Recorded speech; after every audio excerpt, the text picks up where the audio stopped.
ज्ञानत्वरदादि च चतुर्धाराधनाफलं क्रमेणाहं ध्रुवं वक्षे स्वस्वरूपोपलब्धे. नमो सुचिमान, नमो सचुषी.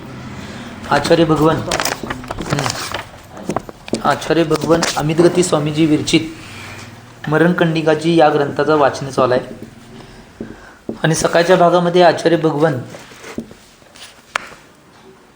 की परीक्षांना सहन करणं पाहिजे याचं कथन करत होते. आणि त्याचमध्ये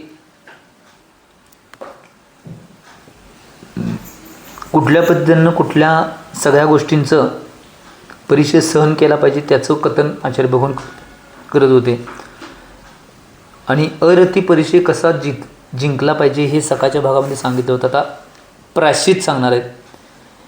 प्रायश्चित करते समय गुरु ने मेरा बलाबल नहीं देखा और मुझे महान प्रायश्चित दे दिया. इस प्रकार कोप न करना अथवा प्रायश्चित तप से उत्पन्न श्रम में संक्लेशित नहीं होना. हे काय सांगायला बघा. ज्यावेळी आम्ही गुरूंच्याकडे प्रायश्चित मागतोय त्यावेळी माझी शक्ती न बघता गुरूंनी की नाही मोठं प्रायश्चित मला दिलेलं आहे अशा प्रकारचं कोप त्यांच्यावर गुरूंच्यावर करायचं नाही. कारण की गुरूंना माहीत असते आणि त्यातनं त्या प्रायश्चित तपामधून संक्लेशित भाव करायचे नाही. गुरु काय करत असतात एक गोष्ट लक्षात घ्या. गुरूंना माहीत असते त्यांचं शिष्याची कपॅसिटी, त्यांच्या शिष्याची शक्ती, त्यानुसारच सगळ्या गोष्टी बघून गुरु नाही प्रायश्चित देत असतात. ही गोष्ट महत्त्वाची आहे. तुमच्या कपॅसिटीच्या बाहेर गुरु कधी देणार नाही. परंतु कधी विद्वेषित झाल्यानंतर काय होते, गुरुनी मलाच मोठं दिलं आहे अशी भावना आली तर संक्लेशित गुरूंच्या विषयी व्हायच नाही. गुरु ही शिष्याचा बी विचार करणार आहे. कारण की गुरु शेवटीला शिष्यांच्यावर अनुग्रह करणारे, वात्सल्य ठेवणारे असतात. ही गोष्ट महत्त्वाची आहे. म्हणून गुरुपदावर बसल्यात. त्यामुळं तशा कोणत्याही गोष्टी संक्लेशित भाव होणे अशा कोणत्या करायच्या नाही. ज्ञान विनय के प्रसंग में क्षेत्र शुद्धि एवं काल शुद्धि आदि के निरीक्षण में गुरु मुझे ही लगाते हैं. इस प्रकार कोप न करना अथवा उससे होने वाले श्रम में संक्लेशित न होते हुए उसे समतापूर्वक सहन करना. मग ज्ञान विनयच्या प्रसंगामध्ये की नाही क्षेत्रशुद्धी कालशुद्धी हे सांगितले होतं बघा. त्या कालशुद्धीमध्ये की नाही त्याचं निरीक्षणमध्ये गुरु मलाच लावतात. माझी ड्युटी म्हणजे हे तुम्ही करा, हे तुम्ही करा, हे तुम्ही करा असं मलाच सांगतात. अशा प्रकारचा कोप करायचं नाही. आणि त्याच्यापासून जे श्रम होणार आहे म्हणजे आता ज्ञान करायला जरी गुरुने सांगितलं हे पाठांतर करा, हे पाठांतर करा, अमुक करा, ते ज्ञान जरी करायला सांगितलं तर त्यात संक्लेशित भाव करायचे नाही. श्रम घेतल्यानंतर कल्याण कुणाचं होणार आहे. आता एक उदाहरण सांगतो. आचार्य भगवान विद्यासागर महाराजजी ज्यावेळी आचार्य भगवंतांनी काही ठराविक दीक्षितांनी थोडे शिष्य होते. त्या शिष्यांच्या मध्ये सुधासागर महाराज एक होते. आता सुधासागर आहेत निर्यापक श्रमण सुधासागर, मुनिपंगव निर्यापक श्रमण सुधासागर महाराज जे आहेत की त्यांनी ज्यावेळी पहिला आचार्य महाराजांना जाऊन विचारले की मी कुठल्या ग्रंथाचा स्वाध्याय करू, पहिल्या सुरुवातीला सगळ्यात पहिला तर त्यांनी सांगितले पद्मपुराणची ग्रंथ एकदा वाचून काढा. त्यांनी पद्मपुराणजी लगेच वाचून काढला ना. आचार्यजींनी सांगितले म्हणजे तो उत्साह होता ना, नवीन दीक्षित झालते, वाचून काढला. परत विचारलं गेले आचार्यजी कुठला ग्रंथ वाचू, परत म्हटले पद्मपुराणचे अनेकदा वाचून काढा. मग गुरूंनी सांगितले म्हटले अनेकदा वाचून काढले. परत जाऊन विचारले झाल्यावर आणि कुठला ग्रंथ, परत गुरूंनी अनेकदा पद्मपुराणचे वाचून काढा. असं जवळजवळ 9-10 वेळा झालं तरीसुद्धा पद्मपुराणचीच प्रत्येक वेळा उत्तर यायला. असं करत करत पुढे गेल्यावर त्यांच्या मनामध्ये भाव यायला चालू झाले की गुरु एक दुसरं काही मला शिकवणं तर नुसता पद्मपुराणचे वाचा सांगायला. तेव्हा एवढा क्रोध झाला. अशी गुरु असतात काय, असं असते काय, महाराजांच्या विषयी भाव झाले त्यांचे. परंतु तरी बी नाही, पर्याय नाही म्हणून आता त्यांनी वाचलं. आणि बऱ्याच वेळा जवळजवळ बऱ्याच वेळा त्यांना आचार्यजींनी तेच ग्रंथ वाचायला सांगितला. आणि ज्यावेळी काही काळ झाला वाचल्यानंतर मग दुसऱ्या ग्रंथांचा अभ्यास बी सांगितला सोडा. मग झाल्यानंतर ज्यावेळी की नाही गुरूंनी त्यांना की नाही आज्ञा दिली की तुम्ही तुमचा उपसंग घेऊन प्रवाहन करायसाठी बाहेर जायचं आहे. आणि आज्ञा दिल्यानंतर बाहेर गेल्यानंतर ज्यावेळी प्रवचन करायला त्यांनी लावलं त्यावेळी त्यांना लक्षात आलं. त्यांनी दुसऱ्या-तिसऱ्या प्रवचनातच म्हणून दाखवलं आज माझी प्रवचन करायची कपॅसिटी, माझी बोलण्याची क्षमता, मी दुसऱ्यांना समजावून सांगण्याची क्षमता कुणा असेल तर आचार्य भगवान विद्यासागर महाराजांची आहे. त्यांनी एवढ्या वेळा मला पद्मपुराण ग्रंथाचा अभ्यास करायला सांगितला म्हणून मी बोलू शकतोय. का आलं? कारण की गुरु सांगणार आहेत ते की नाही, ते ज्ञान कसा करायचं आहे की नाही हे गुरुनं चांगलंच माहिती आहे, कुठल्या शिष्याकडं काय करून घ्यायचं आहे, ही गोष्ट महत्वाची आहे. आणि म्हणून माताजींना मी कायम विचारतोय, 4 काय आहेत झाले, ही गोष्ट महत्वाची आहे. ह्या गोष्टी विसरायच्या नाहीत. आणि ह्या वात्सल्य सागरांना काय विचारते विचारा, कधी कधी काय स्वाध्यायाचा विषय निघाला तर काय विचारते वात्सल्य सागरांना, विचारा की काय विचारतात, तुम्हाला काय विचारतात विचारा की. तुम्हाला आचार्य काय विचारतात विचारा की त्याची, तुम्हाला काय विचारतात ती. काय विचार नाही मला नाही मी काय विचारते त्यांना, विचारा की तुम्ही तुम्हाला काय सांगतात गुरु, तुम्हाला काय सांगतात गुरु. गुरु हेच सांगतात नेहमी की महाराजजी, जर आपल्याला जीवनामध्ये जर मोक्ष मार्गासाठी प्रगती करायची असेल आणि तर तुम्हाला नेहमी स्वाध्याय, पाठांतर, चर्या ह्याच्यामध्येच तुम्हाला सातत्यानं लक्ष द्यावं लागेल. असंच सारखं गुरुजी आम्हाला सांगत असतात की नेहमी तुम्ही तुमच्या ह्याच्यामध्ये लीन असलं पाहिजे. बाहेर काय चाललेलं आहे, बाहेर काय गोष्टी चालल्या आहे त्यात न लक्ष घाता तुम्ही तुमच्या आतल्या ह्याच्यामध्ये लक्ष घाला, हेच नेहमी गुरुजी सांगतात.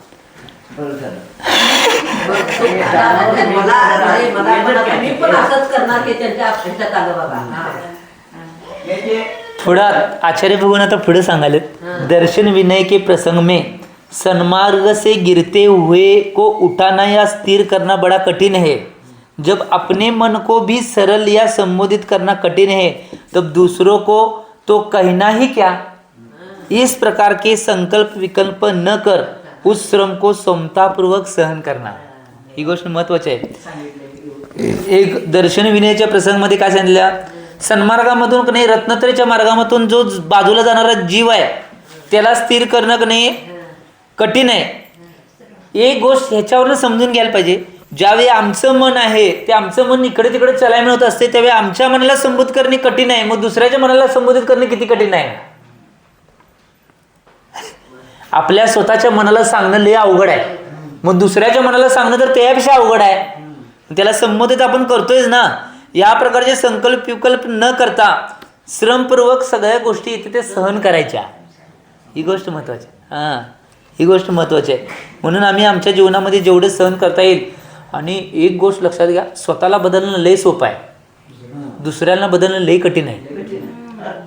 आणि ती किमया करते त्यांच्याकडे बरंच काय काय आहे.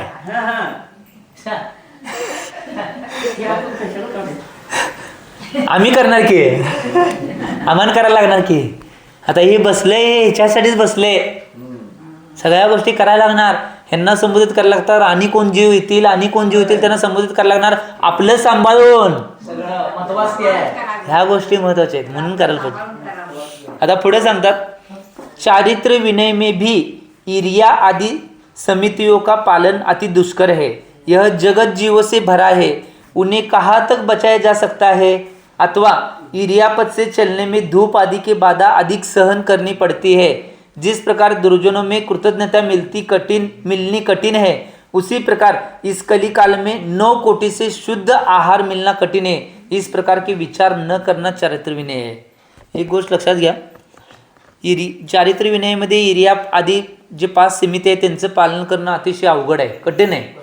ईर्ष्या समिती, भाषा समिती, येशना समिती, आदान समिती आणि उत्सर्ग समिती, ह्या 5 त्याचं पालन करणं अति दुष्कर आहे. कारण की हे जग सगळं ते जीवाने भरलेलं आहे, ठसाठच जीवाने भरले. प्रत्येक ठिकाणी व प्रत्येक क्षेत्रावर जीव आहे, सगळे जीव भरलेले आहेत. त्यांना कुठंपर्यंत आपण वाचवू शकतोय असा विचार करायचा नाही. ईर्ष्यापद नाही समितीपूर्वक चालत असताना उन्हाच्या बाकीच्या अधिक नाही सगळ्या बाधा सहन करायला लागतात. आणि याच प्रकारे की नाही दुर्जनांच्यात कृतज्ञता करणे हे कठीण आहे. आणि कलिकालामध्ये की नाही 9 कोटीनं शुद्ध आहार मिळणं सुद्धा कठीण आहे असा बी विचार करायचा नाही. हे सगळे विचार असे करायचे नाहीत. जेवढ्या प्रमाणात 100% मला पालन करता येईल तेवढं करायचं. असं विचार करायचं नाही. शंका पण घ्यायची नाही. हां ती त्यांनी करतात का नाही हम्म. हे पालन, त्याच्यावर शंका पण घ्यायचं नाही. करतात का नाही आपण करायचं हो, ते आपल्यासाठी. होय बरोबर आहे, पण एकेकांचं मार्ग बरं गेला. हा, हा. बरोबर बरोबर. जेवढ्या प्रमाणात आम्हाने करता येईल तेवढं करायचं आम्ही पालन.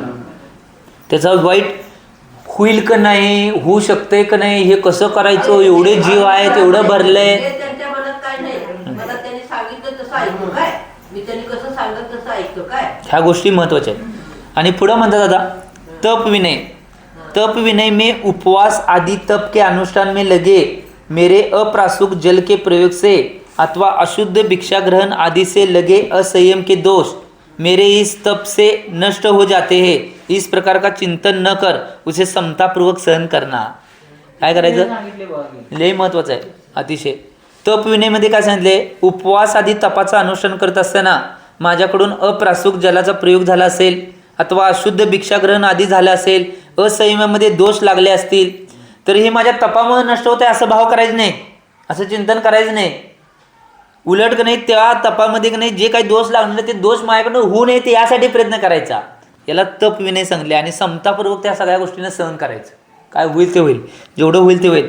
काय शेवटला काय होणार आहे, लयतले काय होईल, सगळ्यात पराकष्ट म्हटलं तर प्राण जाईल. हां काय चुकणार आहे, काय चुकणार नाही. त्यामुळं त्याचा एवढं काय लयत झालं तर काय होणार आहे, शेवटला प्राण जाणार. त्यावेळी मग म्हणायचं माझं सल्लेखनं व्यवस्थित होऊन दे म्हणून म्हणायचं विषय. ह्या गोष्टी महत्वाच्या आहेत.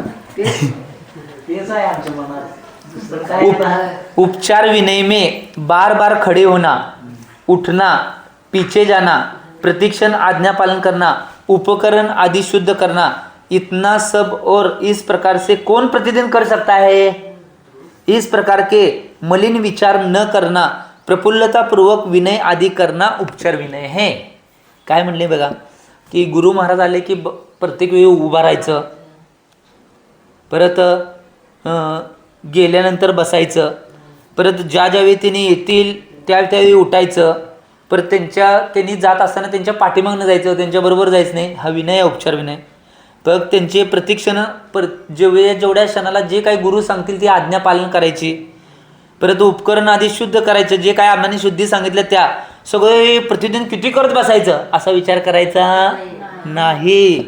हे असे मलिन विचार न आता भावपूर्वक, उत्साहपूर्वक, प्रफुल्लतापूर्वक हे सगळं विनय आधी रोजच्या रोज करायचं.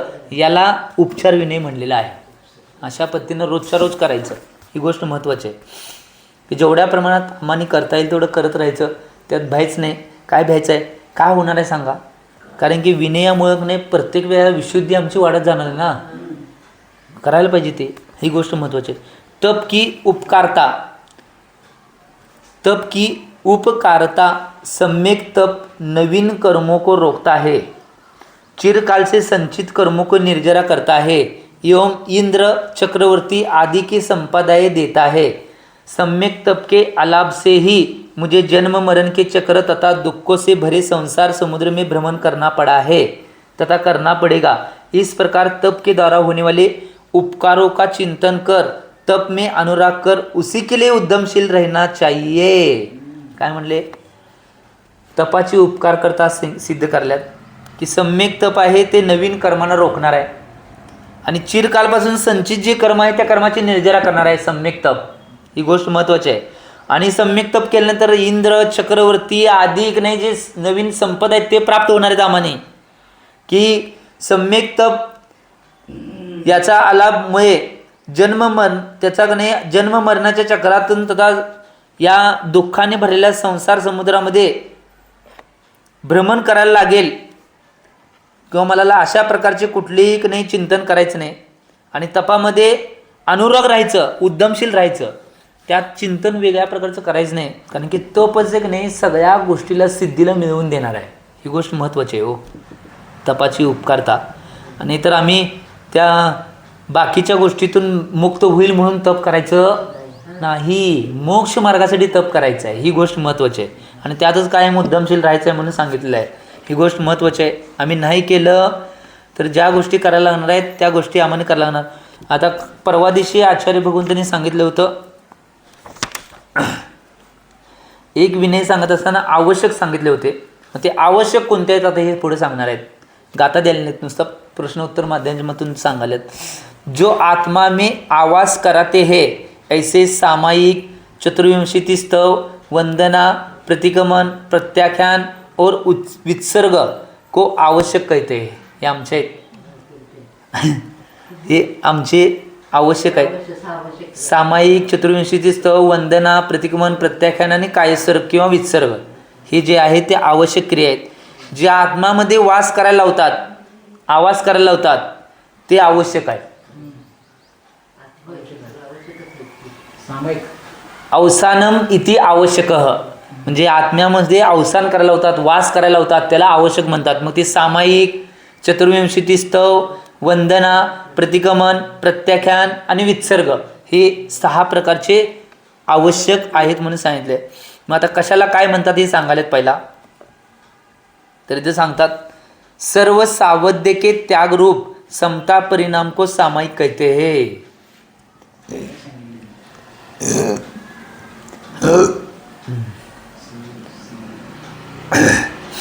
इथं आचार्य भगवान काय म्हणल्यात, सगळ्या प्रकारच्या सावध्य ज्या क्रिया आहेत त्यांचा त्यागरूप समता परिणामाला सामायिक म्हणलेला आहे. की सगळ्या प्रकारच्या गोष्टींनी त्याग, मन वचन कायची एकरूपता म्हणजे सामायिक आहे. मनाला स्थिर ठेवणे, वचनाला स्थिर ठेवणे आणि कायेला सुद्धा स्थिर ठेवणे. असं बसलं असंच उठायचं आहे, असं उभारलं असंच उठायचं आहे. सामायिक मन मनाला रोखायचा प्रयत्न करायचा. जाते पळते सोडा, परंतु जेवढं रोखता येईल तेवढं रोखायचा प्रयत्न करायचा. त्याला मग आलंबन घ्यायचं. आतमध्ये स्वाध्यायाचं आलंबन घ्या, नमोकारचं आलंबन घ्या, वेगवेगळ्या गोष्टींचं आलंबन घ्या आणि थांबवा मनाला. जेवढे आलंबन घेताल तेवढं आलंबन घेऊन थांबवायचा प्रयत्न करा. लगेच ते सार्थ होणार नाही. आणि सार्थ व्हायला पहिला सगळ्यात महत्त्वाची गोष्ट, सामायिक सार्थ व्हायला सगळ्यात महत्त्वाची अट आहे दिगंबर. आता बोला.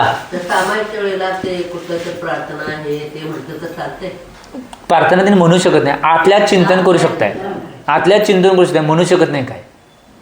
त्याच्या सामायिकच्या आधी म्हणला ते चालले, सामायिक पाठ त्याने म्हणून बसला आणि एकदा बसला, एकदा डोळे बंद केला, आतल्यात चिंतन, म्हणायचं काय नाही, काय बोलायचं नाही, काय करायचं नाही. तसंच असं बसले असंच उठायचं आहे.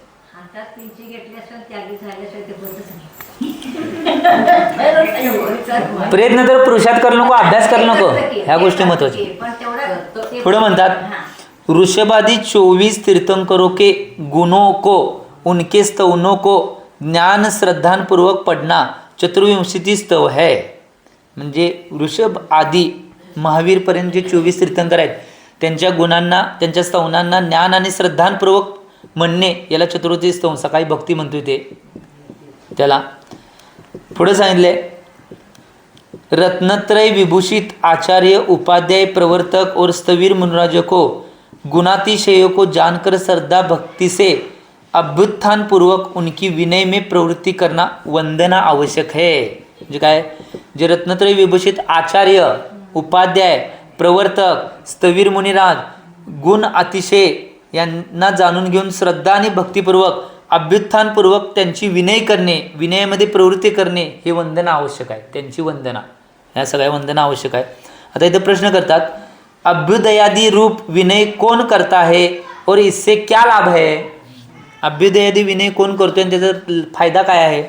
तर सांगतात मानरहित, संसार से विरक्त, निरालस, सरल हृदय, दूसरे के गुणों को प्रकट करने में तत्पर और संग प्रेमी अथवा धर्म प्रेमी ही विनय करते हैं. काय म्हणलेलं आहे बघा, मानरहित, अहंकारानं रहित पाहिजेत, संसारापासून विरक्त पाहिजेत, निरालस पाहिजेत, निराळस, आळस न करणारे, सरळ हृदयाचे पाहिजेत आणि दुसऱ्यांच्या गुणांना प्रगट करण्यामध्ये तत्पर असायला पाहिजेत, संघप्रेमी असायला पाहिजेत किंवा धर्मप्रेमी असायला पाहिजेत. ही एवढ्या ज्या गुणांना असतील किंवा यातली गुण ज्यांच्याजवळ असतील तेच विनय करू शकतात हे सांगितलेलं आहे. जिनेंद्र देव ने विनय को प्रथम कर्तव्य कहा है क्योंकि विनय से मान कशाय का विनाश होत आहे. जिनेंद्र भगवंतांनी विनयाला प्रथम कर्तव्य सांगितलेलं आहे. ही गोष्ट लक्षात घ्या. आम्ही याचं चिंतन करणं आवश्यक आहे. आणि काय सांगितलं आहे, विनय केल्यामुळे काय होतंय, अहंकाराचा विनाश होतोय. विनय केल्यामुळे अहंकाराचा नाश होतोय. ही गोष्ट महत्वाची आहे. गुरुजनों में बहुमान, तीर्थंकरों की आज्ञा का पालन, श्रुतोपदिष्ट धर्म की आराधना, परिणाम विशुद्धि तथा आर्जव संतोषादी गुणों की प्रकर्षता होती है. त्याच्यामुळे विनयामुळे काय काय होते बघा. गुरुजनामध्ये बहुमान वाढतोय, तीर्थंकरांची आज्ञाचं पालन होतंय, श्रुत उपदिष्ट धर्म आहे त्याची आराधना होते, आणि परिणामाची विशुद्धता वाढते, आर्जवभाव निर्माण होतोय, आणि संतोष आदी गुणांची प्रकर्षता वाढते. म्हणजे संतोष आदी गुण आमच्यात वाढ होतात. ही गोष्ट सांगितली महत्त्वाचं आहे. एवढ्या गुणांना प्राप्त होते विनयामुळं, आणि विनय महत्त्वाचा आहे. पुढे प्रश्न करतात, जो दीक्षा में अपने से छोटे है क्या उनकी भी विनय करनी चाहिए. तर काय म्हणले बघा, दीक्षामध्ये आपल्यापेक्षा बारके आहेत त्यांची बी विनय करायला पाहिजे काय सांगतात की इथं उत्तर त्यांनी द्यायला. थांबा की, जो रत्नत्रय एवं तप में सदा तत्पर रहते हैं, या वाचना करते हैं, या अनुयोग का शिक्षण कराते हैं, वे यदि अवम रत्नत्रयास्य भ्युत्ता थातव्यम अपने से रत्नत्रय में न्यून भी हो, तब भी उनके पास अध्ययन करने वाले को उनके सम्मान में उठ कर खडे होना चाहिए. सम्मान में काय सांगितले बघा. इथं आता एक मधी शब्द सांगितलेला आहे की जे रत्नत्रय येऊन तपामध्ये सता तत्पर असतात, वाचना करत असतात, अनुयोगाचं शिक्षण करवत असतात, ते आपल्यापेक्षा रत्नत्रयमध्ये नून जरी असले तरी त्यांच्याजवळ अध्ययन करण्यासाठी त्यांच्या सन्मानामध्ये उभा राहायला पाहिजे. बारकं जरी असलं तरी सांगायला ते ही गोष्ट महत्त्वाची आहे. मोठं असलं तरी. मॅडमचे सासरे म्हणजे ते चुलत सासरे तिकडं आगला गेला तर तिकडे जवळजवळ 80-85 वर्षाचे होते काय, आणि अगदी लहान 10-12 वर्षाच्या मुलांना पण पाया पडणार होते. 10-12 वर्षाच्या सगळ्यांना कोण पण असते त्यांना पाया पडले.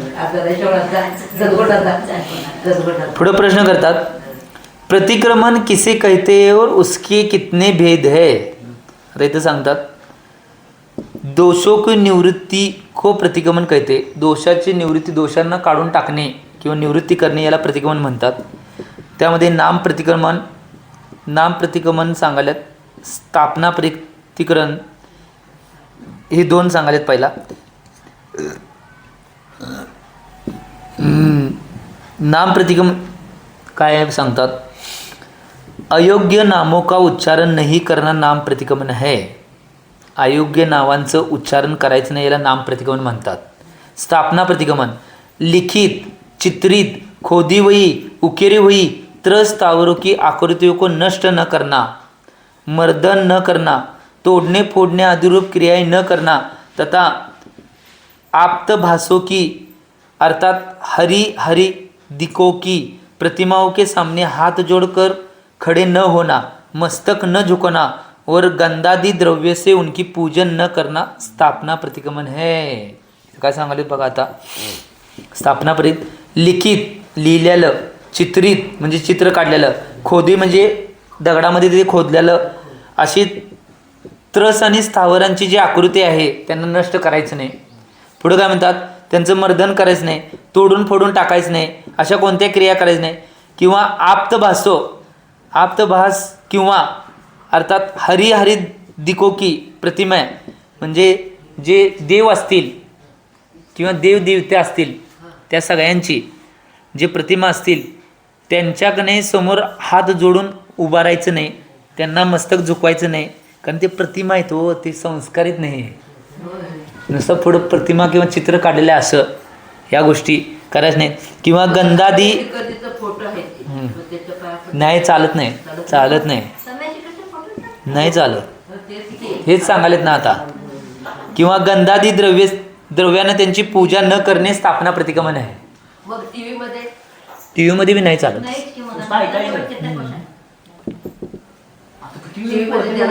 नुसतं ग्रहण करायचं हो, ते ऐकायचं, बघायचं, ग्रहण करायचं, पण त्याची पूजा त्यांना तिथं टीव्हीत बघून पाया पडणे हे दोषच आहे की सगळं. होय करतात की. नाही तर सांगायलेत नव्ह का ते सांगायलेत नव्ह का स्पष्ट सांगितलंय उसके सामने हाथ जोड़कर खड़े न होना मस्तक न झुकाना और गंधादि द्रव्य से उनकी पूजन न करना स्थापना प्रतिक्रमण है. ही गोष्ट महत्वाची आहे. आम्ही चिंतन करणं आवश्यक आहे. म्हणून त्याच्यासाठी स्वाध्याय स्वाध्याय स्वाध्याय डायरेक्ट दिसलं तर दर्शन करू शकतोय, डायरेक्ट नाही दिसलं तर करू शकत नाही. आम्ही सकाळी त्याच्यापुढे डायरेक्ट दिसलं डायरेक्ट दिसणं प्रतिमा डायरेक्ट दिसणे म्हणजे खरोखर मूर्ती दिसणे ह्या गोष्टी. आता कधी कधी व्हिडिओ थांब विचारणार कधी कधी कने आता काही काही श्रावक कुठल्या क्षेत्रावर गेले तर तुम्हाला तिथनं मोबाईलच्या द्वारे व्हिडिओ कॉल करून दाखवला तर ती डायरेक्ट प्रतिमा दिसाल्या त्यावेळी हां ह्या गोष्टी आहेत. असं डायरेक्ट दिसेल तर ठीक आहे, इनडायरेक्ट असेल नुसतं फोटो असेल चित्र असेल कोदलेलं असेल त्यांना ते तुम्ही काय करू शकत नाही ना. ही गोष्ट सांगितल्या, ही गोष्ट महत्त्वाची आहे. द्रव्य प्रतिक्रमण वास्तु क्षेत्रादि 10 प्रकार के बाह्य परिग्रह का त्याग करना, उद्गम उत्पादनादि दोषयुक्त वसति का उपकरण एवं आहार आदि पदार्थ अभिलाषा उन्मत्तता एवं संक्लेश आदि परिणामों की वृद्धि के कारण है, अतः दोषयुक्त ऐसे पदार्थों को ग्रहण न करना द्रव्य प्रतिक्रमण है. म्हणजे वास्तु क्षेत्र हे 10 प्रकारचं जे बाह्य परिग्रह आहे त्याचं त्याग करणे, उद्गम आदी उत्पन्नादी दोष जे उत्पन्न होतात त्याला बी त्याग करणे, वसतिका उपकरण येऊन आहार आदी अभिलाषा करणे, या सगळ्याच्या अभिलाषा जास्त मला मिळावं या अपेक्षा असणे, उन्मत्तता किंवा संक्लेश आदी परिणाम आहेत त्यांची वृद्धीचे जे कारण आहेत असे सगळे दोषयुक्त पदार्थ किंवा बाकीच्यांना ग्रहण न करणे याला द्रव्य प्रतिक्रमण म्हणतात. ही गोष्ट महत्त्वाची आहे. या कुठल्या गोष्टीला ग्रहण करायचं नाही. क्षेत्र प्रतिक्रमण म्हणजे काय, जहाँ ज्ञानवृद्ध या तपोवृद्धादि गुणयुक्त साधुजन नहीं रहते अथवा जिस स्थान पर रहने से रत्नत्रय की हानि होती है अथवा जो स्थान स्त्र स्थावर जीव से या पानी कीचड़ आदि से व्याप्त है ऐसे स्थानों का त्याग करना क्षेत्र प्रतिक्रमण है. ज्या ठिकाणी ज्ञानवृद्धाशी तपोवृद्धादी गुणयुक्त साधुजन जात नाहीत किंवा राहत नाहीत त्या ठिकाणी किंवा रत्नत्रयाची ज्या ठिकाणी हानी होणार आहे ज्या क्षेत्रावर किंवा त्रस्तावर असे जीवाणूने भरलेलं किंवा पाणी चिखल यानं भरलेलं असं व्याप्त असलेलं स्थान आहे त्या स्थानाचा त्याग करणे याला क्षेत्र प्रतिक्रमण म्हणतात. मी अशा ठिकाणी जाणार याला क्षेत्र प्रतिक्रमण म्हणतात. हे सांगितलेलं आहे. अशा ठिकाणी हानी होईल या गोष्टी. काल प्रतिक्रमण रात्रि में तीनों संध्याओं में स्वाध्याय काल में एवं सामयिक आदि षड आवश्यकों के समय में यत्र तत्र आना जाना गप्पाष्टक करना तथा अन्य क्रियाएं करने का त्याग करना काल प्रतिक्रमण है. म्हणजे रात्रीमध्ये सकाळ दुपार संध्याकाळ किंवा स्वाध्याय काल किंवा सामायिक काल आदी जे षड आवश्यक समय यत्र इकडे तिकडे जाणे गप्पा गोष्टी करणे आवश्यक काही गोष्टी असेल त्या गोष्टी सोडा. कधी कधी जास्त आवश्यक लागते त्यावेळी बाकीचे इतर कारणं कुठली करणे किंवा अन्य क्रिया करणे याचा त्याग करणे याला काल प्रतिक्रमण म्हणतात. या गोष्टी महत्त्वाच्या आहेत. आता या सगळ्या गोष्टी अतिशय महत्त्वाच्या आहेत. इथनं ज्या कालाला जे करायला पाहिजे त्या कालाला करायला पाहिजे ही गोष्ट. हां अन्य क्रिया म्हणजे विपरीत ह्या आपले जे आवश्यक सोडून बाकीच्या क्रिया आहेत त्या सगळ्या अन्य क्रिया ह्या गोष्टी सांगितल्या आहेत. भाव प्रतिक्रमण कशाला म्हणतात बघा. मिथ्यात्व असंयम कषाय राग द्वेष आहार आदि चारों संज्ञाएं निदानबंध और आर्द्र रौद्र आदि रूप अशुभ परिणाम का और पुण्याश्रव भूत शुभ परिणामों का भी त्याग करना भाव प्रतिक्रमण है. मिथ्यात्व असंयम कषाय राग द्वेष आहार आदि 4 संज्ञा आहार भय मैथुन परग्रह हे 4 संज्ञा निदानबंध परत आर्द्र रौद्र आदि अशुभ परिणाम आणि पुण्याश्रव भूत जे शुभ परिणाम आहेत त्या सगळ्यांचा त्याग करणे भाव प्रतिक्रमण आहे. शुभ बी करायचे नाही अशुभ बी करायचे नाही त्यात समता परिणाम ठेवणे याला भाव प्रतिक्रमण म्हणतात. हे आचार्य भगवंतांनी सांगितलेलं आहे. हां अन्य क्रिया म्हणजे जे षड आवश्यक क्रिया आपल्या ज्या आवश्यक क्रिया आहेत त्या सोडून बाकीच्या क्रिया अन्य आवश्यक आहेत. अन्य क्रिया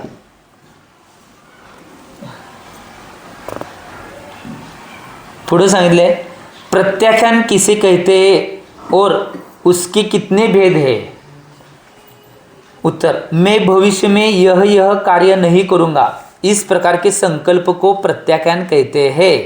नाम, स्थापना, द्रव्य, क्षेत्र, काल और भाव के भेद से इसके 6 भेद आहे। म्हणजे मी भविष्यामध्ये हे कार्य करणार नाही अशा प्रकारचे संकल्प किंवा नियम करणे याला प्रत्याख्यान म्हणतात। म्हणजे आजन्मासाठी त्याग करणे ह्या गोष्टी आहेत महत्त्वाच्या आहेत। उदाहरणार्थ नाम प्रत्याख्यान। आता नाम प्रत्याख्यान काय आहे? मैं अयोग्य नामों का उच्चारण नहीं करूँगा, जे अयोग्य नाव आहेत किंवा अयोग्य शब्द आहेत त्याचं मी उच्चारण करणार नाही असा संकल्प करणे नाम प्रत्याख्यान आहे। इसी प्रकार स्थापना, द्रव्य, क्षेत्र, काल और भाव प्रतिक्रमण के जो जो लक्षण ऊपर दिए गए उन्हें भविष्य में भी नहीं करने की प्रतिज्ञा करना तदतत् प्रत्याख्यान का लक्षण आहे। आता जे आपण वर भाव प्रतिक्रमण सांगितलं नाही ते भविष्यात मी करणार नाही असा त्याग करणे म्हणजे हे सगळे आहेत द्रव्य, क्षेत्र, काल, भाव अशा प्रकारचं सगळं भविष्यात मी कधीच करणार नाही अशी भावना करणे, संकल्प करणे याला प्रत्याख्यान म्हणलेलं आहे। आता पुढं प्रश्न विचारतात कायोत्सर्ग किसे कहते हैं। आलं बघा, औदारिक, वैक्रिक, आहारक, तेजस और कार्मन ये 5 शरीर है। इनमें से संयम का, केवल ज्ञान का और मोक्ष का साधन होने से जीव का सबसे बड़ा उपकारी यह औदारिक शरीर है, किंतु अन्य शरीरों की अपेक्षा यह शरीर सबसे अधिक अपवित्र है, क्योंकि इसका बीज माता पिता का रजवीर्य है जो महा अपवित्र है। यह शरीर सप्त धातुओं से निर्मित है, जड़ स्वभावी है, अनित्य है, विनाशिक है, असार है, दुख का कारण है और दुख से ही धारण करने योग्य है। कायोत्सर्ग शब्द में काय और उत्सर्ग ये 2 शब्द है। काय का अर्थ है औदारिक शरीर और उत्सर्ग अर्थ है त्याग, अर्थात औदारिक शरीर का त्याग यह कायोत्सर्ग का अर्थ है। काय सांगितले बघा, औदारिक, वैक्रिक, आहारक, तेजस आणि कार्मन ही 5 शरीर आहेत। यामध्ये संयम किंवा केवल ज्ञान किंवा मोक्षाचं साधन कुठलं जर काय असेल तर सगळ्यात उपकारी काय असेल या संयमासाठी, केवल ज्ञानासाठी आणि मोक्षासाठी सगळ्यात उपकारी काय असेल तर औदारिक शरीर आहे। परंतु ह्या औदारिक शरीर काय आहे? अन्य शरीरांच्या अपेक्षे सगळ्यात अपवित्र आहे, कारण की माता पिताच्या रजोवीर्यापासून बनलेलं आहे। माता पिता के रजोवीर्य से देह तुझा बनला 12 भावनामध्ये आहे की, तर माता पितांच्या रजवीर्यापासून बनलेला आहे। म्हणजे याचा अर्थ काय? माता पितांच्या रजवीर्याशिवाय शरीर बनू शकत नाही, ही गोष्ट महत्त्वाची आहे। आणि काय सांगितले? हे शरीर 7 धातूंनी निर्मित झालेलं आहे, जड स्वभाव आहे, अनित्य आहे, विनाशिक आहे, असार आहे आणि दुःखाचं कारण आहे आणि दुःखानं धारण करणे योग्य आहे। म्हणून काय सांगितले? कायोत्सर्ग शब्दाचा अर्थ काय आहे? काय और उत्सर्ग या 2 शब्दांना नाही कायोत्सर्ग शब्द दिलाय। कायचा अर्थ आहे औदारिक शरीर आणि उत्सर्गाचा अर्थ आहे त्याग, म्हणजे औदारिक शरीराचं त्याग करणे याला कायोत्सर्ग म्हणतात। ते का होणार आहे? दीक्षा घेतल्यावर कसं होईल? घेतल्यावर पण तसं होईल। शरीर आहेच की। हा, उत्सर्ग म्हणजे त्याग, उत्सर्ग म्हणजे त्याग आणि काय म्हणजे औदारिक शरीर। औदारिक शरीराचा त्याग करणे म्हणजे कायोत्सर्ग। म्हणजे हे कवा होणार आहे माहिती काय? ज्यावेळी आम्ही सिद्ध पर्यायामध्ये जाणार आहे त्याच वेळी होणार आहे, मोक्षाला गेल्यावर त्याच वेळी कायोत्सर्ग आहे।